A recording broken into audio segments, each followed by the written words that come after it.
పాత నిబంధన గ్రంథంలో ప్రవచన గ్రంథాలు అని పిలువబడే గ్రంథాలు యెషయా నుండి ప్రారంభమవుతాయండి. పెద్ద ప్రవక్తలు అలాగే చిన్న ప్రవక్తలు. అంటే పెద్ద ప్రవక్తలు అంటే చాలా ఎత్తుగా పెద్దగా ఉన్నారు, చిన్న ప్రవక్తలు అంటే చాలా పర్సనాలిటీలో చిన్నగా ఉన్నారని కాదు. కానీ పెద్ద ప్రవక్తలు అంటే ఎక్కువ కాలం ప్రవచించిన వారు, చిన్న ప్రవక్తలు అంటే తక్కువ కాలం ప్రవచించిన వారు. ప్రవచన గ్రంథాలు యెషయా గ్రంథం నుండి మలాకీ గ్రంథం వరకు మనం చూడగలం. యెషయా గ్రంథంలో బైబిల్ గ్రంథంలో 66 పుస్తకాలు ఉన్నట్లుగా 66 అధ్యాయాలు మనకు కనబడతాయి. యెషయా గ్రంథంలో నుండి ఈరోజు ప్రాముఖ్యంగా ఒక లేఖన భాగాన్ని ధ్యానించాలని ఆశిస్తున్నాను. యెషయా గ్రంథము 66వ అధ్యాయము 1 నుండి 3 వచనాలు మార్చి చదువుకుందాం. యెషయా గ్రంథము 66వ అధ్యాయము 1 నుండి 3 వచనాలు. యెహోవా ఇలాగు ఆజ్ఞయించుచున్నాడు, ఆకాశము నా సింహాసనము, భూమి నా పాదపీఠము. మీరు నా నిమిత్తము కట్టనుద్దేశించు ఇల్లు ఏ పాటిది? నాకు విశ్రమ స్థానముగా మీరు కట్టనుద్దేశించినది ఏ పాటిది?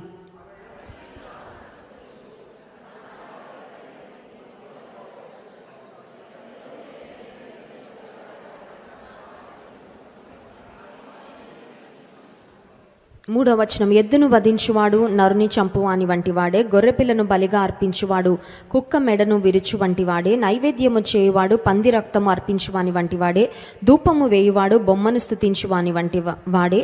వారు తమకిష్టమైనట్లుగా త్రోవలను ఏర్పరచుకొనిరి, వారి అసహ్యమైన పనులు తమకే ఇష్టముగా ఉన్నవి. 66వ అధ్యాయంలో ఒక గంభీరమైన థాట్, ఒక అద్భుతమైన గంభీరమైన మాటతో ఈ అధ్యాయం ప్రారంభించబడ్డం మనం చూస్తున్నాం. మొట్టమొదటి వచనంలో యెహోవా ఇలాగు ఆజ్ఞ ఇచ్చుచున్నాడు. God is giving a command. ఆజ్ఞ అనగానే ఖచ్చితంగా శిరస వహించాలి. ఆజ్ఞ అనగానే దానిలో చాలా సీరియస్నెస్ ఉంటుందండి.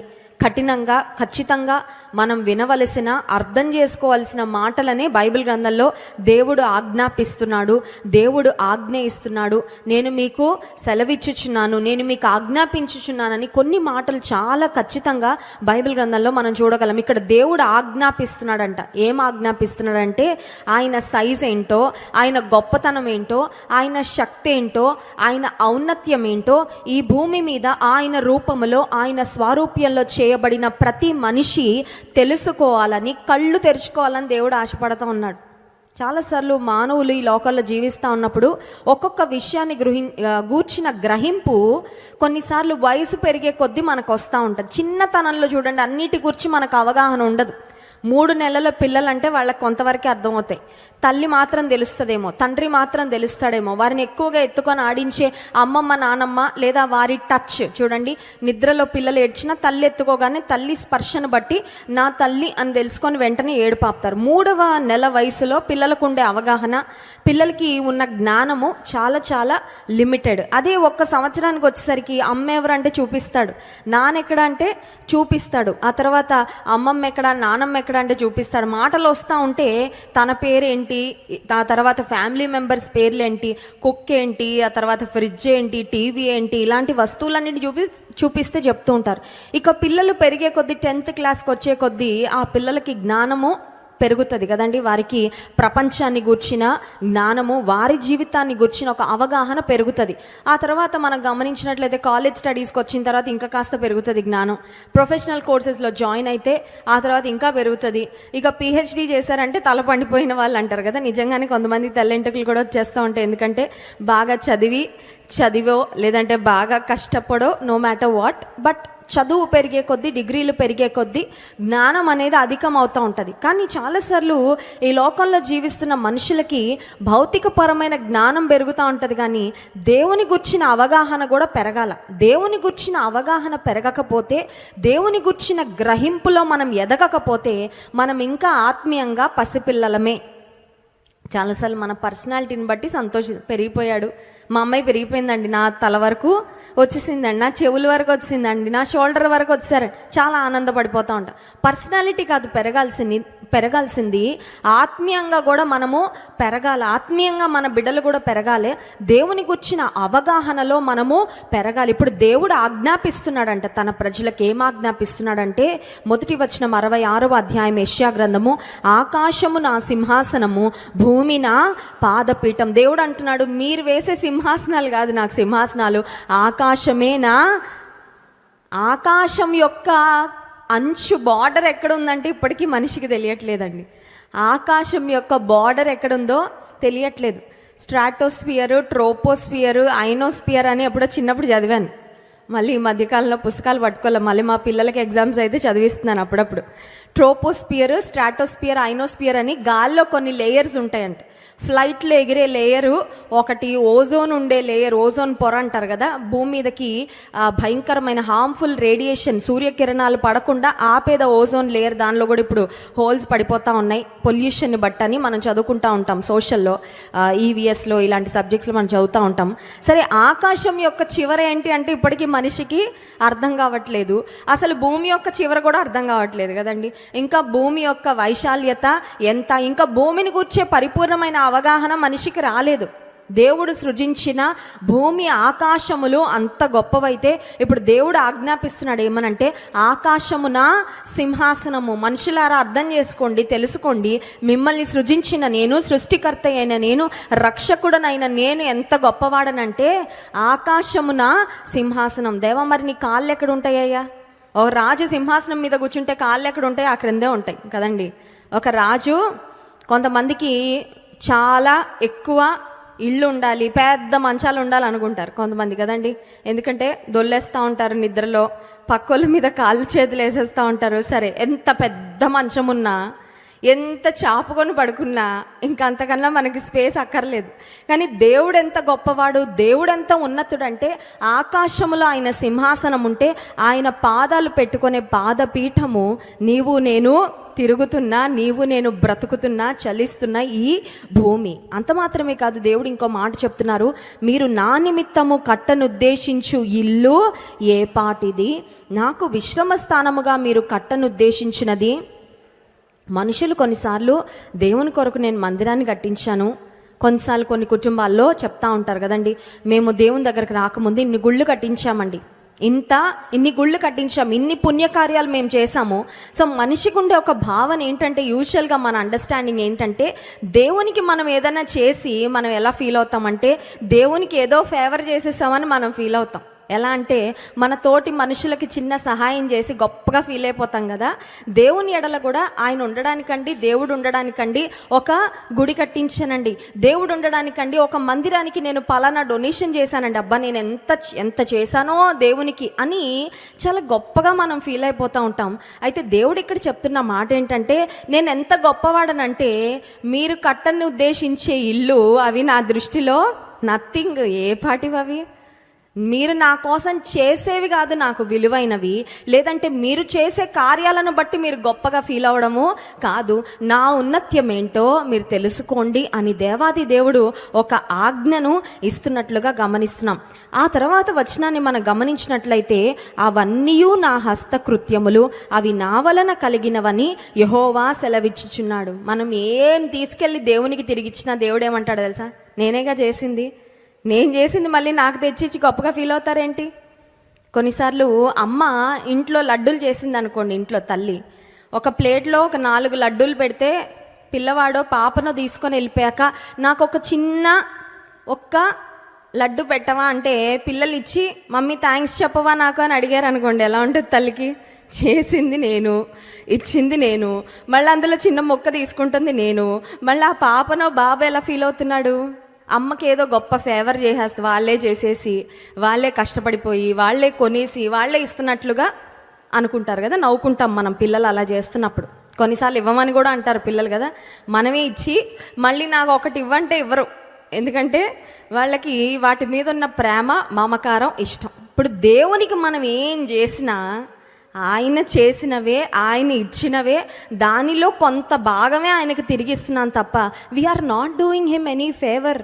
ఆయనకు మనం ఇచ్చేది పెద్ద గొప్ప కాదండి. ఆయనకి ఎందుకు ఇస్తాము, ఆయన కొరకు ఎందుకు ఏదైనా కార్యాలు చేస్తామంటే ప్రేమతో చేస్తాం అంతే తప్ప ఇంకేదో మనం ఫీల్ అవ్వడానికి అవకాశమే లేదు. ఇప్పుడు దేవుడు అంటున్నాడు, అవన్నీ నా హస్తకృత్యములే కదా. అయితే నేను ఏం కోరుకుంటున్నానంటే, దేవుడు చెప్తున్నాడు చూడండి, 66వ అధ్యాయం 2వ వచనం, మధ్య భాగం నుండి చదువుతున్నాను.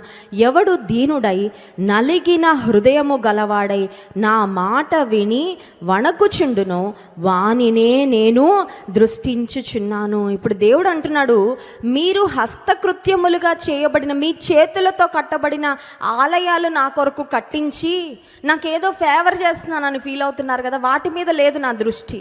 వాటి యందు కాదు నేను ఆనందించేవాడిని. I am happy about not what you do for me, but who you become for me. మీరు నా కోసం ఏం చేస్తారో వాటికంటే మీరు నా కోసం ఎలా ఉన్నారో దాన్ని నేను ఎక్కువగా పట్టించుకుంటాను అంటున్నాడు దేవుడు. హల్లెలూయా. చాలాసార్లు మన ఫోకస్ అంతా దేని మీద ఉంటుందంటే, నేను ఏదో ఒకటి చేసేసి దేవుడు రుణం తీర్చేసుకున్నానులే, పోన్లే దేవుడికి ఏదో ఒకటి చేశానని సంతృప్తి పడిపోదాం అనుకుంటాం చాలాసార్లు. కానీ దేవుడు అంటున్నాడు, rather than what you do for me, I want to think about, I want to focus on how you are. మీరు అసలు ఎలా ఉన్నారు, మీ అంతరంగం ఎలా ఉంది, అది నాకు కావాలి. యెషయా గ్రంథము 6వ అధ్యాయం 1వ వచనంలో ఉజ్జియా రాజు మృతి నొందిన సంవత్సరాన యెషయా ప్రవక్తకు ఒక దర్శనం కనబడతా ఉంది. యెషయా ప్రవక్తకు వచ్చిన ఆ విజన్లో ఆయన ఏం చూస్తున్నాడో ఒకసారి చూడండి. యెషయా గ్రంథము 6వ అధ్యాయము 1వ వచనం. రాజైన ఉజ్జియా మృతి నొందిన సంవత్సరమున అత్యున్నతమైన సింహాసనమందు ప్రభు ఆసీనుడై ఉండగా నేను చూచితిని. ఆయన చొక్కా అంచులు దేవాలయమును నిండుకొనెను. ఆయనకు పైగా శరాపులు నిలిచి ఉండిరి. ఒక్కొక్కరికి 6 రెక్కలుండెను. ప్రతివాడు 2 రెక్కలతో తన ముఖమును, 2 తన కాళ్లను కప్పుకొనుచు 2 ఎగురుచుండెను. వారు సైన్యములకు అధిపతి వగు యెహోవా పరిశుద్ధుడు, పరిశుద్ధుడు, పరిశుద్ధుడు, సర్వలోకం ఆయన మహిమతో నిండి ఉన్నదని గొప్ప స్వరముతో గాన ప్రతిగానములు చేయుచుండిరి. వాళ్ళ స్వరం ఎలా ఉందంటే చూడండి, 4వ వచనం. వారి కంఠస్వరము వలన గడప కమ్ముల పునాదులు కదలుచు మందిరము ధూమము చేత నిండగా. అద్భుతమైన దృశ్యము యెషయా ప్రవక్త చూశాడు. ఆ దృశ్యంలో దేవుడు ఎక్కడ కనబడ్డాడంటే యెషయా ప్రవక్తకి అత్యున్నతమైన సింహాసనం నందు, మామూలు సింహాసనం కాదు. కొన్నిసార్లు కొన్ని స్కిట్స్ వేస్తారు పిల్లలు, యవనస్తులు స్కిట్స్ వేస్తారు. ఆ వేసే స్కిట్స్లో ఒక సింహాసనం చేసుకొని దాని మీద కూర్చుంటారు. అది చేయబడిన సింహాసనము, ఒక ఆర్టిఫిషియల్ థ్రోన్ కానీ స్కిట్స్లో వేసుకునేది. లేదంటే చూడండి, పెళ్లి రోజు, రిసెప్షన్ రోజు అక్కడ ఒక సింహాసనం వేస్తారు. అది ఏదో అకేషన్ వరకు అలా కొంచెం షోగా చక్కగా కనబడడానికి తప్ప అది నిజంగా ఒక బంగారంతోనో లేదంటే వజ్ర వైడూర్యాలతో పొదిగిన సింహాసనంగా అయితే అవి యూజువల్గా ఉండవు. ఈ భూమి మీద ఎంత గొప్ప రాజులు ఎన్ని సింహాసనాలు చేయించుకున్నా కూడా ఆ సింహాసనం మీద ఎప్పటి వరకు కూర్చుంటారంటే వాళ్ళు బ్రతుకున్నంత వరకే, వాళ్ళు రాజ్యం వెళ్ళినంత వరకే. ఆ సింహాసనం కన్నా ఇంకా గొప్ప సింహాసనం వేరే రాజ్యంలో ఇంకో రాజు దగ్గర, ఇంకొక రాణి దగ్గర ఉండొచ్చు. అయితే మన దేవుడు కూర్చునే సింహాసనం ఎలాంటిదంటే అత్యున్నతమైన సింహాసనం అంట. అంటే అర్థం ఏంటంటే ఇంకా అంతకన్నా గొప్ప సింహాసనం ఏది లేదు, ఇంకా ఆయన కన్నా గొప్పవారు ఇంకెవ్వరూ లేరు. ఈ దర్శనాన్ని చూసిన తర్వాత దైవజనుడైన యెషయా, ప్రవక్త అయిన యెషయా, అయ్యో నేను అపవిత్రమైన పెదవులు గలవాడను, అపవిత్రమైన పెదవులు గల జనుల మధ్య నివసించువాడనని తన అయోగ్యతను చూసి గ్రహించి ఒప్పుకుంటా ఉన్నట్లుగా మనం గమనిస్తాం. దేవుని గొప్పతనం నిజంగా మనకు తెలిస్తే మనం హంబుల్ అవుతామండి. ఎందుకంటే ఆయన గొప్పతనాన్ని చూసినప్పుడు మనకు అర్థమవుతుంది మనం ఎంత బలహీనమో, మనం ఎంత తక్కువ దేవుని దృష్టిలో. ఆయన మహాత్యం ఎదుట మనం ఎంత అల్పమైన వారమో మనకంత స్పష్టంగా అర్థమవుతుంది. మనం ఇంకా మన గురించి గొప్పగా ఫీల్ అవుతున్నామంటే అర్థం ఏంటంటే అసలు దేవుని ఔన్నత్యము, దేవుని గొప్పతనాన్ని గురించిన అవగాహన మనకు రాలేదని. సరిగ్గా దేవుని మందిరానికి ఎందుకు రావాలంటే to have a greater understanding of who God is and God's word is. దేవుని గురించి, దేవుని వాక్యాన్ని గురించిన లోతైన అవగాహనలోకి రావడానికే దేవుని మందిరానికి మనము రావాలి. ఇందాక నేను చెప్పాను కదా, స్కూల్కి వెళ్తా, కాలేజ్కి వెళ్తా, ప్రొఫెషనల్ కోర్సెస్, యూనివర్సిటీకి వెళ్ళి చదువుకుంటా ఉన్నప్పుడు జ్ఞానం ఎలా పెరుగుతూ ఉంటుందో, దైవికమైన జ్ఞానము, దేవుని గురించిన అవగాహన, ఆత్మీయతలో ఎలా ఎదుగుతామంటే దేవుని సన్నిధికి వస్తూ ఉండగా, ఆయన మాటలు వింటూ ఉండగా, ఆయన వాక్య ప్రత్యక్షతలను గ్రహిస్తూ ఉండగా, ఆయన గ్రంథాన్ని పఠిస్తూ ఉండగా, ధ్యానిస్తూ ఉండగా మనం దేవుని గురించిన అవగాహనలోకి, దేవుని గురించిన జ్ఞానంలోనికి మనము వస్తాం. ఇక్కడ దేవుడు అంటున్నాడు, మీరు నా కొరకు కట్టించే ఆలయాలు కాదు నాకు గొప్ప, అవి నేను గొప్పగా అనుకోవట్లేదు. కానీ నేను ఎవరి మీద దృష్టిస్తానంటే చాలాసార్లు మనం ఎవరి కొరకైనా ఏదైనా చేసామనుకోండి, అది వారు చూడాలని, అప్రిషియేట్ చేయాలని మనం కోరుకుంటాం. ఇప్పుడు దేవుడు అంటున్నాడు, నా కోసం కట్టించిన ఆలయాల మీద కాదు నా ఫోకస్, జీవమైన సజీవమైన ఆలయాలైన మీ మీద నా ఫోకస్ అంటున్నాడు దేవుడు. హల్లెలూయా. ద చర్చ్ అంటే it's not a physical construction, but it is the congregation, the group of believers coming together. యేసు నామంలో 2-3 ఆయన నామంలో ఎక్కడ కూడుంటారో అదే సంఘం. అంతేగాని ఒక మందిరం ఉండాలి, ఇలా ఉండాలి, అలా ఉండాలి, చైర్లు ఉండాలి, స్టేజ్ ఉండాలి, మైక్ ఉండాలి, అప్పుడే సంఘం అండి, కాదండి. ఇవన్నీ మన వెసులుబాటు కొరకు, మనం చక్కగా దేవుని ఆరాధించడం కొరకు చేయబడిన ఏర్పాట్లే తప్ప కొన్ని దేశాలలో, కొన్ని ప్రాంతాలు, రిమోట్ ఏరియాస్లో ఒక చెట్టు కింద గ్యాదర్ అవుతారు వారు. ఒక ఆయన నిలబడి దేవుని వాక్యం అందిస్తే అక్కడున్న స్త్రీలు, పురుషులు, బిడ్డలు చెట్టు కింద కూర్చొని వాక్యం, అది కూడా సంఘమే, అది కూడా దేవుని దృష్టిలో విలువైనదే, అది కూడా యేసు ప్రభు వారి యొక్క రక్తము చేత కొనబడిన సంఘమే. So the building, the construction doesn't matter, అదిగా దేవుడు చూస్తుంది. దేవుడు అంటున్నాడు, నేను కోరుకునేది, నేను దృష్టించేది ఎవరినంటే, 2వ వచనం, ఎవడు దీనుడై, 3 అంశాలండి ఇక్కడ, మూడు అంశాలు ఉన్నాయి. ఆ 3 అంశాలు ఒక్కొక్కటిగా మనం ధ్యానం చేసి స్తుతి ఆరాధనలోకి వెళ్దాం.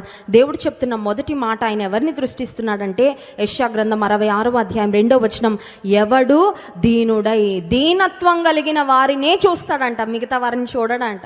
ఇప్పుడు దేవుడు మనల్ని చూడాలా, చూడొద్దా? చూడాలా, ఖచ్చితంగా చూడాలి కదండి. గ్రూప్ ఫోటో తీస్తున్నారనుకోండి, ఎలా నిలబడతాం? వెనక నిలబడదాంలే, నాకన్నా ముందు పొడుగోళ్ళున్నా పర్వాలేదని వెనక వెళ్ళెవరైనా నిలబడతారండి? నేను కనబడుతున్నానా అడుగుతామా? కెమెరామ్యాన్ ఉంటే కనబడుతున్నానా? నన్ను కొంచెం మంచిగా పడేలా తీ కదా. కొంతమంది అంటారు, ఉన్నదానికన్నా కొంచెం అందంగా తీయాలంట ఫోటో, అది ఎలా వస్తుందండి? ఎలా ఉన్నామో అలా వస్తాం, అంతే కదా. కొంతమంది ఇలా చెప్తా ఉంటారు, క్యాప్చర్ చేసేటప్పుడు, ఫొటోస్ తీసేటప్పుడు నేను కనబడాలి, ఖచ్చితంగా కనబడాలి, కాబట్టి కావాలంటే ముందుకొచ్చి ఇటు నిలబడతా, అటు నిలబడతా, కింద కూర్చుంటా, కానీ నేను మాత్రం కనబడాలి. ఇప్పుడు దేవునికి కనబడాలి మనం. దేవుని దృష్టి మన మీద పడాలంటే, దేవుని దృష్టి ఎవరి మీద పడుతుందంటే, ఎవరు దీనుడై, దీన మనస్సు కలిగిన వారి పైన పడుతుంది దేవుని దృష్టి, అందరి మీద పడదు.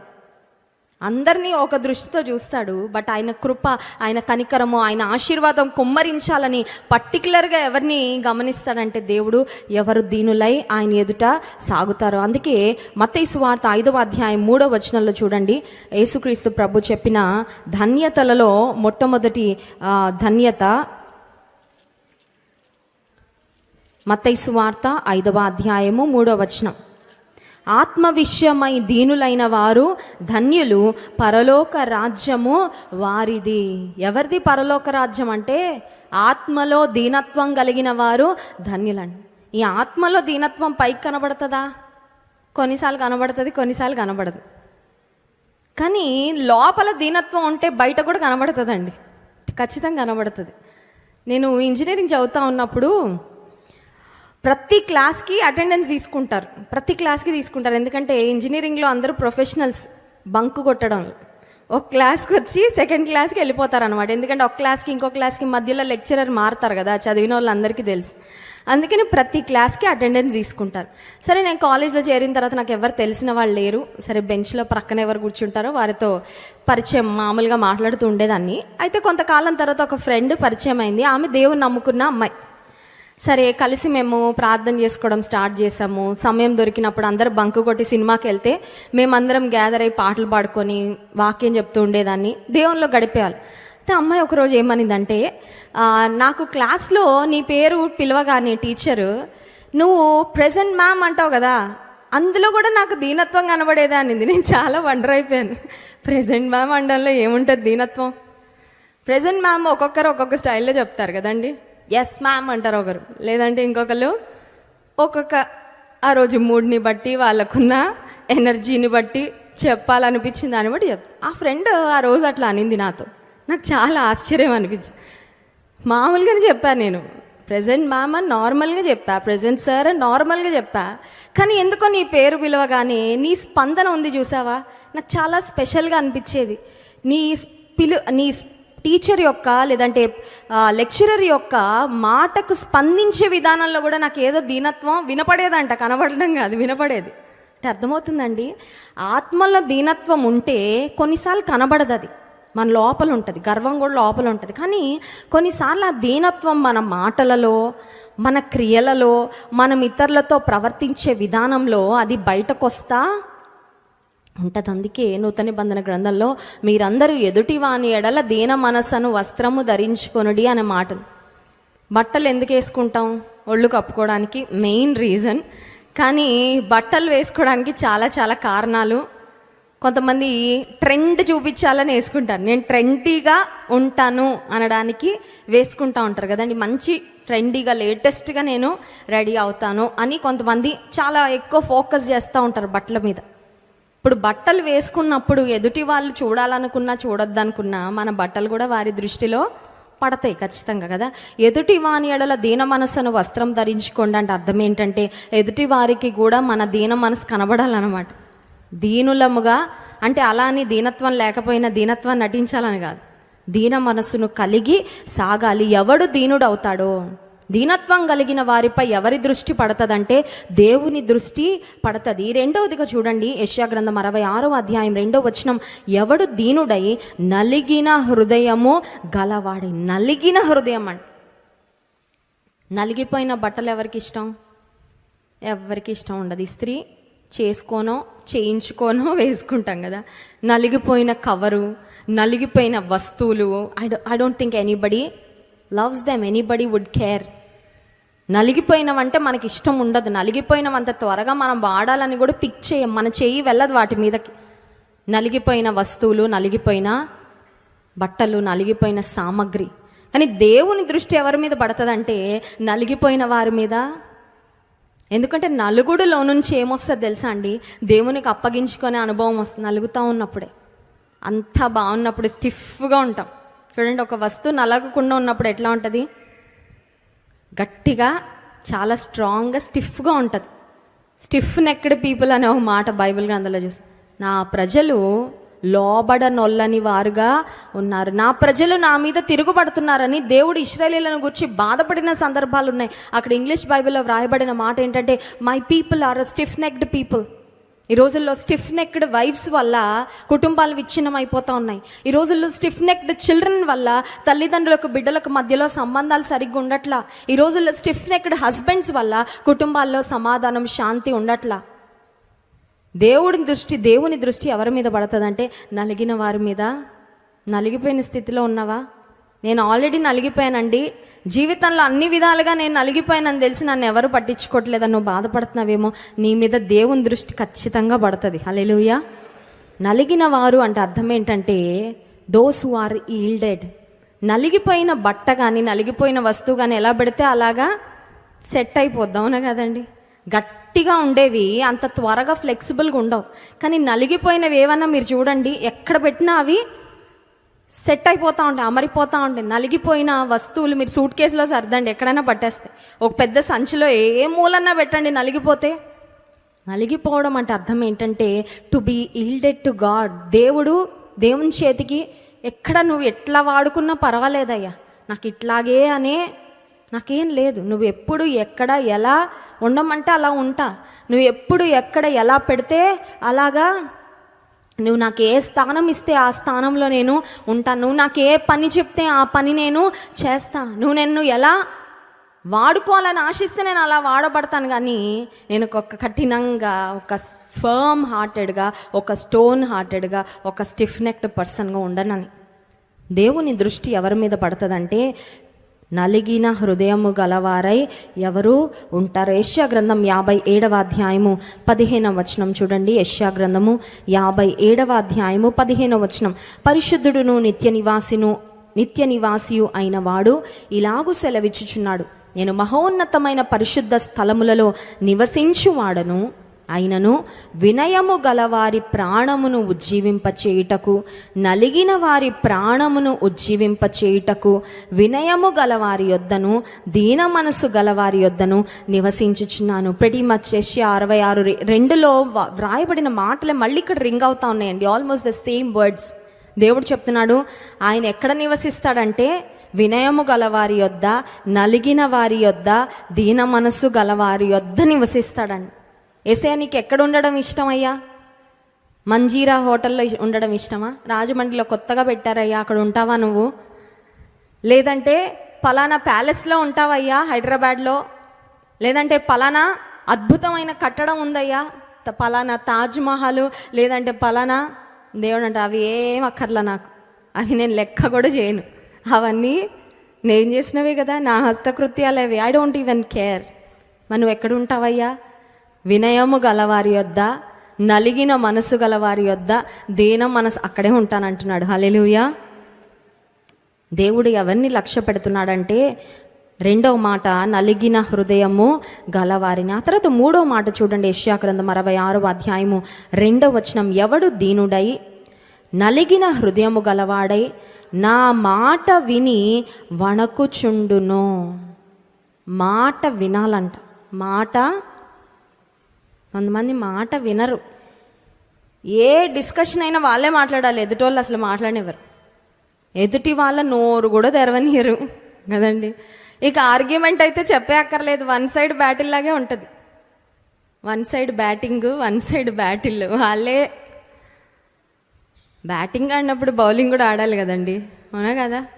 వరల్డ్ కప్ అయింది, బ్యాటింగ్ ఉంటుంది, బౌలింగ్ రెండు ఉంటాయి. మంచి సంబంధం కలిగి ఉండాలంటే నువ్వు మాట్లాడాలా, నువ్వు వినాలి కూడా. కొంతమందికి ఓన్లీ మాట్లాడడం ఇష్టం, వినడం ఇష్టం లేదు. ఓన్లీ దేవునికి కావాల్సినవన్నీ చెప్పేసుకుంటా ప్రార్థన చేసుకొని వినడం మాత్రం మనకు అంత ఎక్కదండి. ఏం ఎక్కుతుంది మరి? లోక వార్తలు బాగా ఎక్కుతాయా? సినిమా పాటలు, కామెడీ షోలు, ఆ డైలాగులు ఈ డైలాగులు బాగా ఎక్కుతున్నాయి, బాగా ఎక్కుతాయి అవి.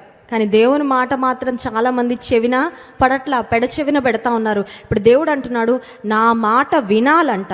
దేవుడు అంటున్నాడు రెండోది వణకాలంట. మాట వినగానే ఎప్పుడు వణుకుతామంటే మాట చెప్తున్న ఆయన యొక్క గొప్పతనం మనకు తెలిసినప్పుడు, మాట చెప్తున్న వ్యక్తి యొక్క విలువ మనకు అర్థమైతే ఆయన మాట్లాడుతున్న మాటను కూడా చాలా జాగ్రత్తగా మనం రిసీవ్ చేసుకుంటామండి. దేవుడు అంటున్నాడు నా మాట వినాలా, వినగానే వణకాల మీరు అంటే అర్థమవుతుందండి. దేవుడు ఏం కోరుకుంటున్నాడు మన నుండి, ఏం ఆశిస్తున్నాడు దేవుడు అంటే, నా దృష్టి మీ మీద పడాలంటే నా మాట విని వణికితే. That means we must take God's word seriously. దేవుని వాక్యాన్ని సీరియస్గా తీసుకోవాలి. దేవుని వాక్యాన్ని సీరియస్గా తీసుకోవడం అంటే అర్థం ఏంటంటే ఇక్కడ విన్న మాటలు తిరిగి వెళ్ళి జీవితంలో అన్వయించుకో. ఇక్కడ దేవుడు విడిచిపెట్టు పలానాదంటే విడిచిపెట్టాలి, ఇక్కడే విడిచిపెట్టేయాలా, ఇంటికి వెళ్ళి కాదు. ఎందుకంటే ఇంటికి వెళ్ళాక అపవాదం అంటే నువ్వు ఎలా విడిచిపెడతావు?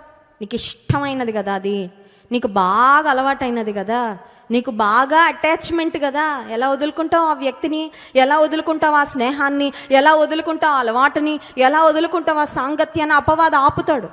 దేవుని వాక్యాన్ని సీరియస్గా తీసుకోవడం అంటే అర్థం ఏంటంటే ఇక్కడ విడిచిపెట్టంటే విడిచిపెట్టేయాలి అంతే. ఇంకా ఎప్పటి వరకు అంటే జీవితాంతం. హల్లెలూయా.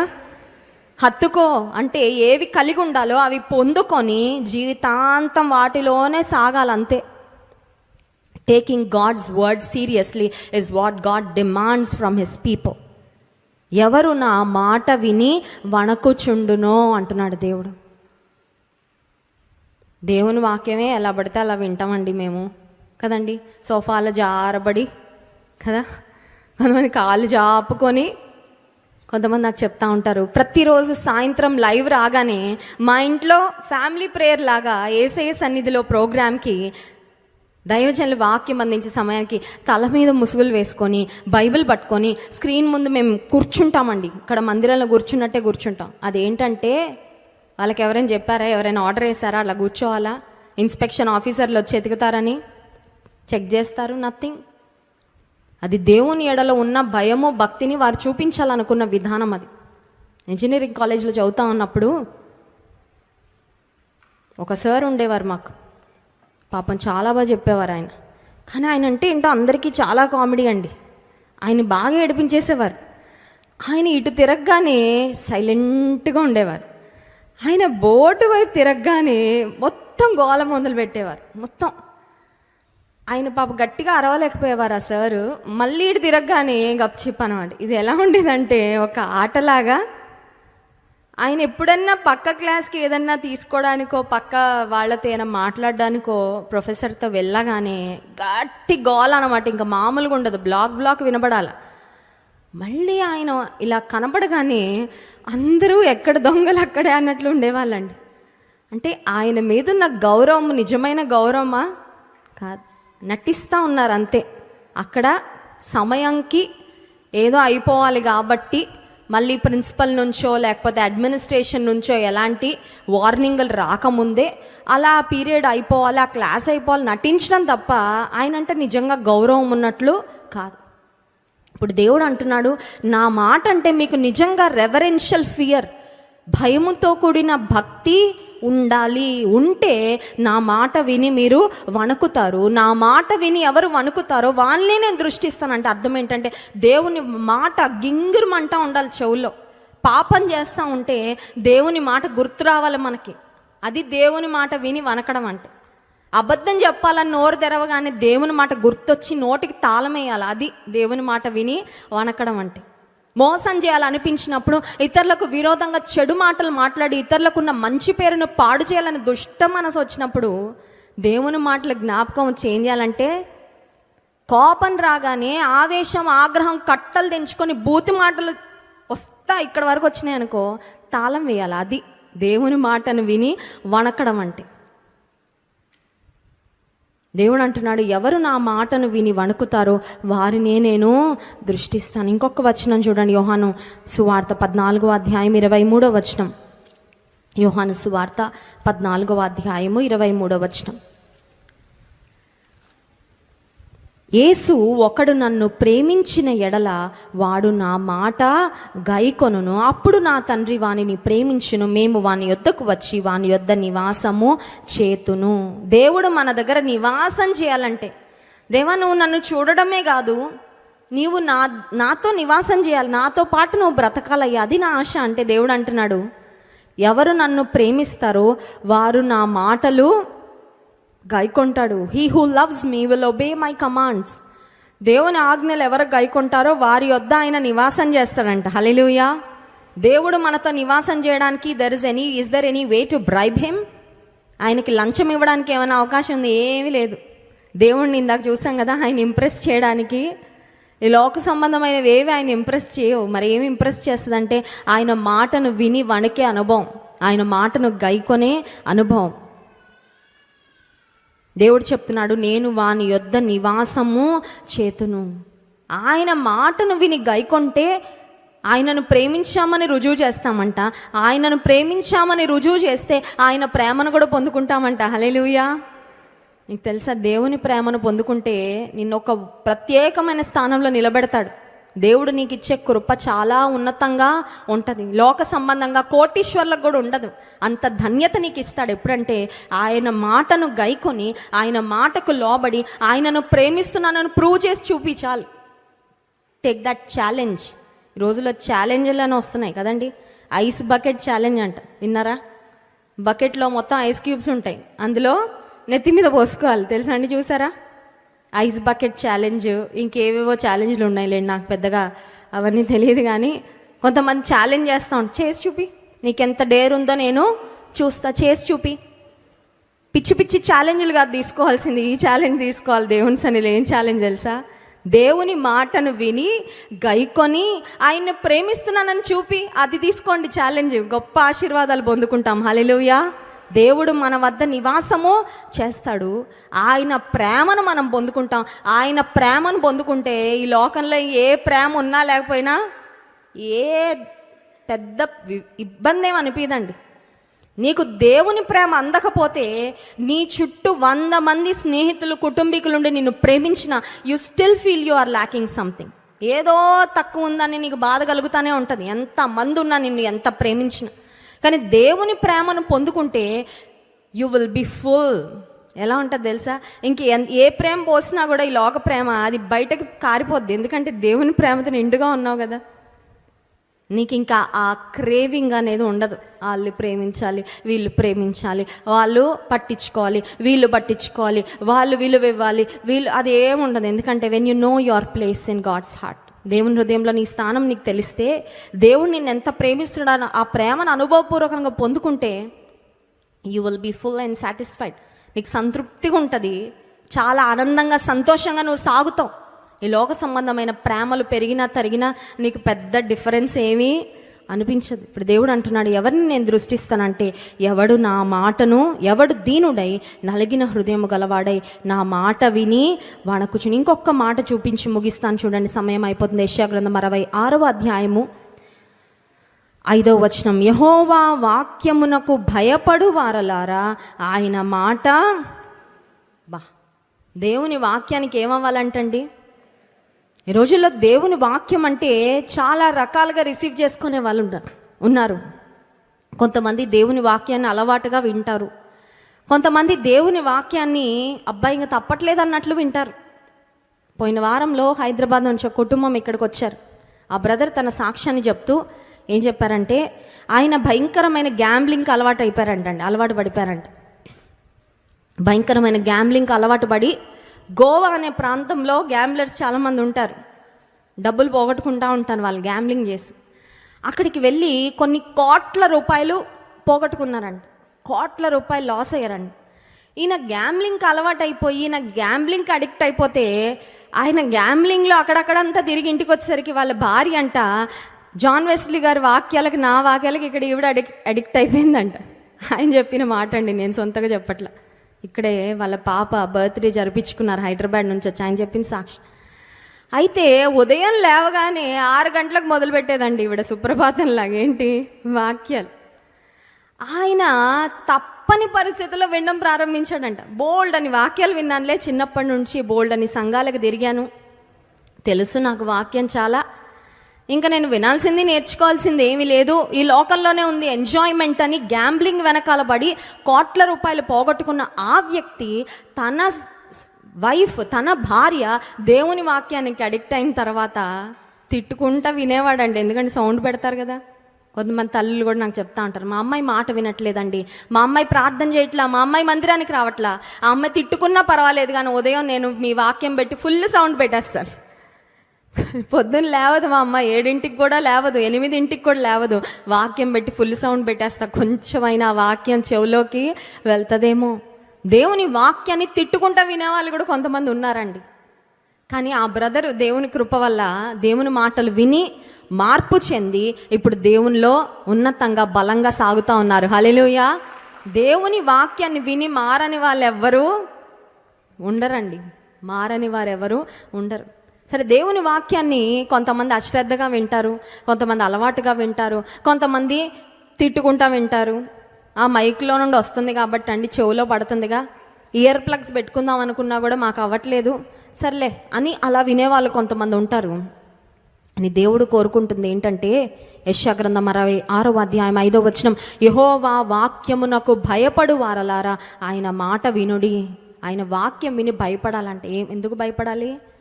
అమ్మో, నేను జాగ్రత్తగా నీ వాక్యాన్ని పాటించేలా నాకు సహాయం చేయయ్యా, నీ వాక్యము నుండి నేను తప్పిపోకుండా నాకు సహాయము చేయి అయ్యా, నీ వాక్యాన్ని, నీ మాటను ధిక్కరించి అవిధేయులముగా తిరగబడే వారముగా మేము ఉండకుండా మాకు సహాయం చేయమని దేవుని వాక్యానికి భయపడే వారముగా, ఆ తర్వాత ఇందాక మనం చదివాము ఆయన మాట విని వణికే వారముగా ఉండాలని దేవుడు. కొంతమందికి ఇంట్లో నాన్న మాట అంటే వణకు కదండి. కొంతమంది తండ్రులు ఉంటారు చాలా స్ట్రిక్ట్గా, తండ్రికి కోపం వచ్చిందంటే ఇంట్లో వాళ్ళందరూ సెట్ అయిపోతారు. కొంతమంది ఇంట్లో అమ్మ ఉంటుంది, అమ్మ ఒక్కసారి పిలిస్తే చాలు అంతే దెబ్బకి. కొన్నిసార్లు ఒక తాతయ్యకు భయపడే వాళ్ళు ఉంటారేమో, ఒక నానమ్మ స్వరానికి భయపడేవారు ఉంటారేమో, కాలేజీలో ప్రిన్సిపల్ వస్తున్నాడంటే భయపడేవారు ఉంటారేమో. కానీ దేవుడు అంటున్నాడు, నా మాటకు మీరు భయపడాల, నా మాట విని వణికితే అటువంటి వారి మీద నా దృష్టి నేను నిలుపుతాను. అట్టి కృప దేవుడు మనకు అనుగ్రహించును గాక. ఆమెన్.